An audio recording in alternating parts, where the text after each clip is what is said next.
Hello everyone, welcome to my channel Anita knowledge hub. आज मैं आपको राजस्थान का अपवाह तंत्र पढ़ा रही हूँ। अपवाह का मतलब होता है कि जब नदियों के अंदर अन्य नदियाँ आकर मिल जाती हैं तो वो एक जाल सा फैला देती हैं, उसी को अपवाह तंत्र कहते हैं।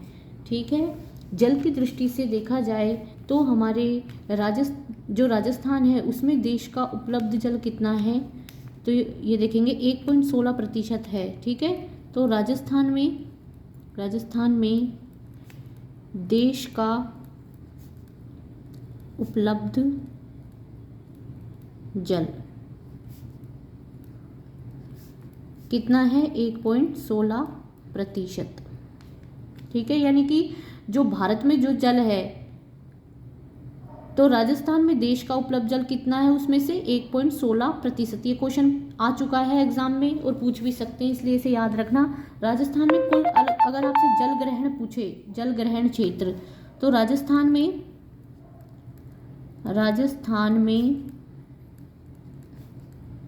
कुल जल ग्रहण क्षेत्र, जो कुल जल ग्रहण क्षेत्र है वो है 16। ठीक है, और राजस्थान में अगर कुल उप जल ग्रहण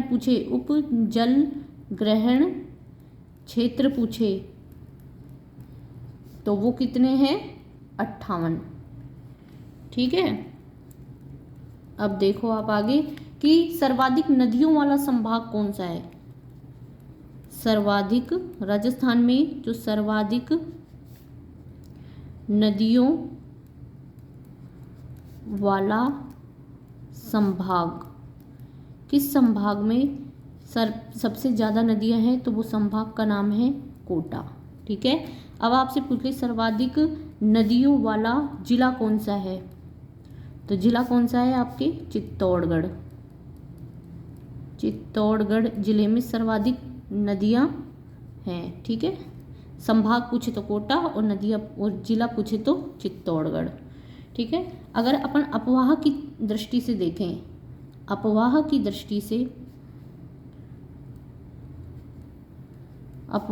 दृष्टि से इसको 3 भागों में बांटा है।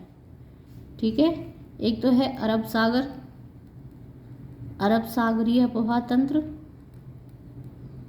दूसरा है बंगाल की खाड़ी,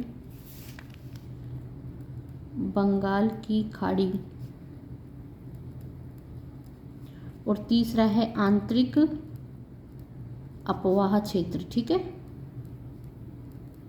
अब इनका प्रतिशत देखिए आप कि अरब सागरीय जो जल है वो तो कितना है? 16%, सॉरी, और जो बंगाल की खाड़ी है उसका है 24%, और इसका है आंतरिक अपवाह क्षेत्र है ये है 60%। तो आपसे ये पूछ सकता है कि अपवाह की दृष्टि से, ठीक है, सबसे ज़्यादा किस क्षेत्र का अपवाह तंत्र है, तो वो है आंतरिक अपवाह की जो क्षेत्र है वो ज़्यादा है और वो कितना है? 60%। ठीक है, अब आप यहाँ पे देखो कि राजस्थान के वे जिले जहाँ पर कोई भी नदी नहीं बहती है तो वो कौन कौन से हैं? बीकानेर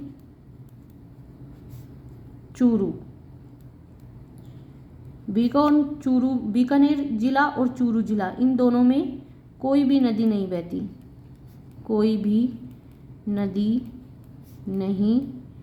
बहती। ठीक है, अभी देखिए अगर आप इसे मैप से भी समझना चाहे तो इस तरह से समझ सकते हैं इसे।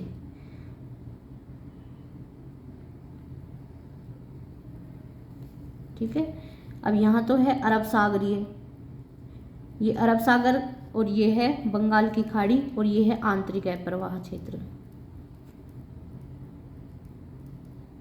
ठीक है, यानी कि कोई नदी यहीं पे उद्गम हो रहा है उसका और यहीं पे वो विलुप्त हो रही है तो उसे बोलते हैं आंतरिक अपवाह की नदियां। और जो नदियां अपना जल अरब सागर में ले जाती हैं, ठीक है, उन्हें बोलते हैं अरब सागरीय अपवाह तंत्र। और जो बंगाल की खाड़ी की तरफ अपना जल ले जाती है जो नदियां, उसे बोलते हैं बंगाल की खाड़ी का अपवाह तंत्र। और जो नदियां कहीं ना तो बंगाल की खाड़ी में जाती है ना अरब सागर में जाती है और अपना जो जल है वो यहीं पे उनका उद्गम होता है और यहीं पे उनका जो जल है वो समाप्त हो जाता है, उनको बोलते हैं आंतरिक अपवाह की नदियाँ। तो इसका परसेंटेज सबसे ज़्यादा है राजस्थान में 60%, और जो बंगाल खाड़ी में जाती है वो है 24%, और जो अरब सागर की तरफ जाती है उनका है 16%। अब आपको यहाँ पे दिए जा रहे हैं कि अरब सागर में जो गिरने वाली नदियाँ हैं उनके नाम पूछ लेता है काफ़ी बार आपसे। तो यहाँ पे मैं आपको एक ट्रिक बता रही हूँ। अरब सागर में गिरने वाली नदियाँ, वैसे तो बहुत सारी नदियाँ हैं जो अपना जल अरब सागर में ले जाती है, लेकिन यहाँ पे हम कोई मुख्य हैं जो उनकी बातें कर रहे हैं। तो अरब सागर में गिरने वाली जो नदियाँ हैं उनके नाम देखिए आप ट्रिक से। तो ट्रिक है सालू की माँ सोजा पश्चिमी बनास को लेकर अरब सागर में। ठीक है, तो इसमें अरब सागर में गिरने वाली नदियां आ गई। अब देखिए आप, सा से क्या बन गया? साबरमती। सा से क्या बन गया? साबरमती। साबरमती। ठीक है, लू से बन गया लूणी। लूनी भी लिखा आता है बहुत जगह अन्य किताबों में। ठीक है, माँ से माही, सो से सोम, जा से जाखम, और पश्चिमी बनास से पश्चिमी बनास। और ये अरब सागर इसलिए लिखा है ताकि याद रहे आपको कि ये अरब सागर में गिरने वाली नदियां हैं। ठीक है, सा से क्या बना? साबरमती। लू से लूणी या फिर लूनी भी मिलता है कई किताबों में। माँ से माही, सो से सोम, जा से जाखम, और पश्चिम बनास से पश्चिमी बनास। और कहाँ गिरने वाली हैं? ये अरब सागर में। अब इसका रिवीजन देखते हैं एक बार। आज हमने पढ़ा है राजस्थान का अपवाह तंत्र।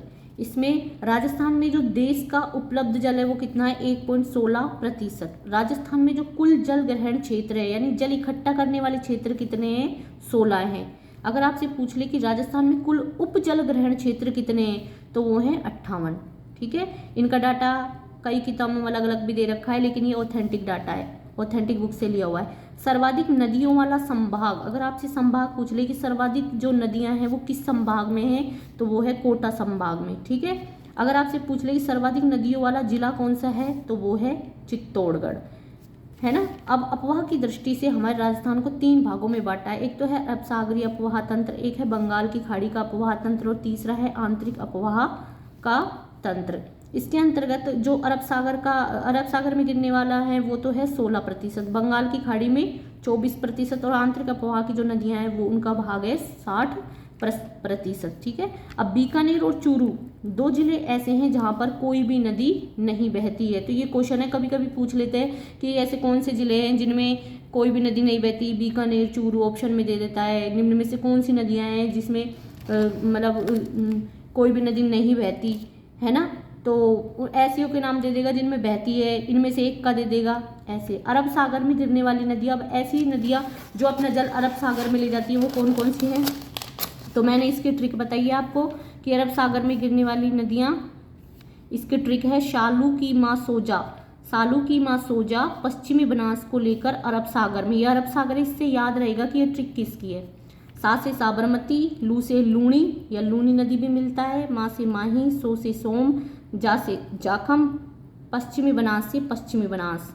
और ये कहाँ जल ले जाती है? अपना अरब सागर में। और अरब सागर का कितना हिस्सा है जिसमें, तो ये राजस्थान का जो हिस्सा है वो है 16%।